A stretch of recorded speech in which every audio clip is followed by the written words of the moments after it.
Katotohanan sa relasyon ngayon ni Catherine Bernardo at Mayor Mark Alcala. Single no more. Yan nga ang usap-usapan ngayon tungkol sa love life ng aktres na si Catherine Bernardo. Mahigit isang taon din kasi matapos na mabalita ang pagiging single nito at breakup nila ng dating ka-love team at aktor na si Daniel Padilla. Pero ilang buwan lamang ang lumipas noon, naging matunog ang pangalan ni Kat matapos na madikit ito sa isang politiko. Balitang bagong manliligaw noon ni Catherine si Lucena City Mayor Mark Alcala at ilang source pa ang nagsabing totoo ang impormasyong ibinigay nila sa talent manager at showbiz reporter na si OG Diaz. Hindi naman masisisi ang alkalde kung magkaroon ito ng interes kay Catherine dahil single din naman siya noong panahong iyon. Siya rin kasi ang tinaguri ang most eligible bachelor public servant ng kanyang henerasyon. Pero kahit maganda ang paglalarawan ng mga nakakakilala kay Mayor Mark, marami naman ang nagsasabing lahat ng natitipuhan nito ay kilalang pangalan kundi sa showbiz ay sa sports. Una na kasi siyang nagkaroon ng relasyon sa GMA talent na si Ashley Ortega. Sumunod naman dito ay ang balitang may namumuong relasyon sa pagitan nila ng pro volleyball na si Mika Reyes ng PLDT High Speed Hitters. Walang pag-amin sa kanilang relasyon noon, wala ring pagde-deny.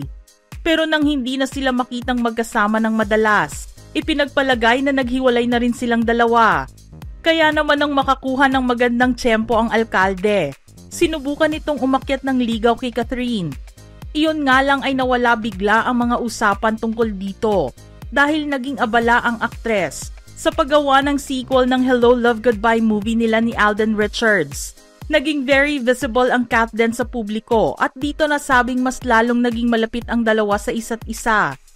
Subalit matapos ang pagpapalabas ng box office movie na Hello Love Again, doon din nagsimulang tumamlay ang mga balita tungkol sa Kat din at muling pinagchismisan ang tungkol sa di umano'y pagbabalikan ng Katniel. Napag-usapan naman ang tungkol dito sa online show na OG Diaz Showbiz Update. Sinabi nito na walang balikan na nangyari sa Katniel at ang dahilan daw kung bakit huminto o itinigil ni Alden ang panliligaw nito sa aktres ay dahil taken na raw ito. Ayon sa source ni OG, sinabi nitong magkarelasyon na raw sina Catherine at Mark. Ang sabi sa akin ng aking source, it's either November or December naging sila. Noong November 13, ipinalabas yung Hello Love Again. Pero iginiit din niya na walang kumpirmasyon kung mayroong katotohanan ang impormasyong nakuha at ibinigay sa kanya. Hindi nga rin siya makapaniwala sa inilabas na balitang ito ng kanyang source dahil walang litrato na makakapagpatunay na may ugnayan na sina Kat at Mark. Dahil dito iba't ibang reaksyon ang inilabas ng mga netizens, lalo na ng mga fans ng Kat din tungkol sa issue. Marami ang nag-iisip, kahit noong una pa lamang, na baka ginagamit lang ng alkalde ang katayuan ni Catherine bilang isang sikat na artista para sa kanyang pagtakbo sa darating na 2025 midterm elections. Subalit ang opinyon naman ni OG ay baka itinatago lang nilang dalawa ang kanilang relasyon at hindi pa inilalabas sa publiko para hindi nito maapektuhan ang pagtakbo ni Mark sa ikalawa nitong termino. Sa puntong ito, maraming usap-usapan ang lumabas at tila nagsasabing nakikita nila ang pagkabias ni OG kay Mayor Mark Alcala. Kung babalik tayo sa mga kaganapan 10 years ago, malalaman na isa si Mark sa mga naging estudyante ni OG na sumailalim sa acting workshop. Ginawa ito ni Mark para mas tumaas pa ang kanyang confidence and personality dahil mahiyain siyang tao. Ang isa pang sinubukan ni Mark ay ang pagpasok sa showbiz. Subalit hindi talaga para sa kanya ang pag-arte. Inalala ni Mark noon ang isang pangyayari kung saan kinailangan niyang umiyak pero hindi siya makaiyak. Kaya naman binaon na lang niya matapos ang workshop ang natutunan niyang pakikisama sa ibang tao na nagamit naman niya sa politika. Nagkaroon naman ng pagkakataon na makuhaan ng reaksyon ang alkalde tungkol sa lumalabas na balita ng panliligaw di umano niya kay Catherine Bernardo. Buwan ng Pebrero nang matanong si Mayor Mark, pero hindi ito nagbigay ng konkretong kasagutan. Hindi niya ito kinumpirma o dinenay. Ang ilan namang malapit sa kanilang dalawa ay nagsabing nasa dating stage pa lang daw ang dalawa at wala pa sa romantic relationship stage.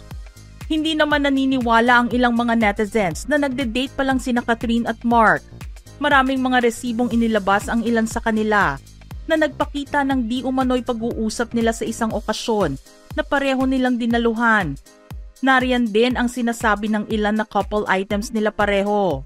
Ang pagkakapareho ng suot nilang cap at damit ay sinasabing senyales na pinag-usapan nila pareho ang kanilang magiging OOTD at kapag ito ay nakuhaan ng litrato, silang dalawa ang papasok sa isip ng mga makakakita nito. Sa pagkakaroon nito ng karelasyon na mula sa showbiz, matagal na rin namang sinabi ni Mayor Mark na gusto nito na gawing pribado ang kanyang relasyon sa kahit na sinong babae. Alam niya kasing bukas na sa publiko ang kanyang buhay bilang isang politiko, kaya mas nanaisin niyang hindi ito ilabas sa maraming tao. Noong mapag-usapan din ang tungkol sa paglagay niya sa tahimik, sinabi niyang bata pa siya at masyado pang maaga para gawin niya ito. Mas importante sa kanya ngayon na matutukan nito ang problema sa kanyang nasasakupang lugar, kaysa ibaling sa iba ang kanyang atensyon. Marami pa rin siyang mga bagay na gustong gawin at ipakita sa kanyang mga kababayan. At wala pa itong napapatunayan, kaya mas uunahin niya ang paglilingkod sa bayan. Kung ang kampo naman ni Catherine ang tatanungin, walang pahayag na narinig mula sa kanila. Ang tanging nabitiwang mensahe ni Mommy Min sa isang interview niya noon ay huwag maniwala sa mga lumalabas na balita at sa fake news.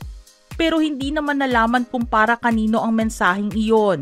Noong panahon kasi na iyon ay usapan ang tungkol sa pagbabalikan di umano ng anak niya at ni Daniel Padilla. Ang isa pang balita na lumabas ay ang pagtigil sa pagligaw ni Alden kay Kat.